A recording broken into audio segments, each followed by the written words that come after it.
አንቺ ውድ እህቴ በጣም ልምከርሽ፣ ለራስሽ የሚሆንሽ ነው ወቂ። ለሄደ ሰው ይመጣል እያልሽ ጊዜሽን፣ ገንዘብሽን፣ ጉልበትሽን አታባክኝ። ለሄደ ይሄድ፣ መንገዱን ጨርቅ ያደርግለት።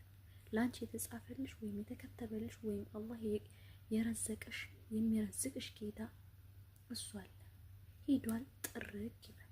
እሱ ስለሄደ እሱን የሚመስል ወይም እሱን የሚተካ ከሱ የበለጠ ፈጣሪ ይሰጥሻል። አጥብቀሽ መያዝ ያለብሽ ዱዓሽንና ፈጣሪሽን ብቻ ነው። ሰው ስለሄደ ብላችሁ እንደ ዶሮ የምትንቆፋቀፉ ልጆች አላችሁ። ጭክ እንዳለ ዶሮ ይቅርባችሁ፣ ጥርግ ይበል። ለእናንተ የሚጠቅማችሁ ቢሆን ኖሮ ከእናንተ ጋር ነበር የሚቀመጠው።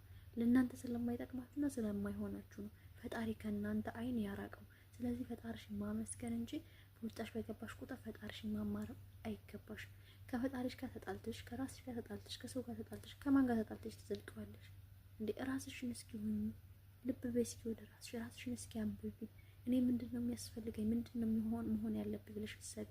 እሱን እያስታወሽ ጊዜሽን ከምትጨርሺ እልቅስ ወደፊት የሚገጥምሽን ጥሩ ነገር እያሰብሽ ጥሩ ነገር ሰርተሽ እሱን እንደው መበቀል የምትችይው ልንገርሽ፣ በማልቀስና እሱን እያስታወሽ በመነፋረቅ አይደለም። ጎበዝ ነሽ፣ ጠንካራ ሰራተኛ ሆነሽ ከዛ የተሻለ ህይወት ስትኖሪ ነው እሱን የምትበቀይ። መበቀል ማለት ያ ነው።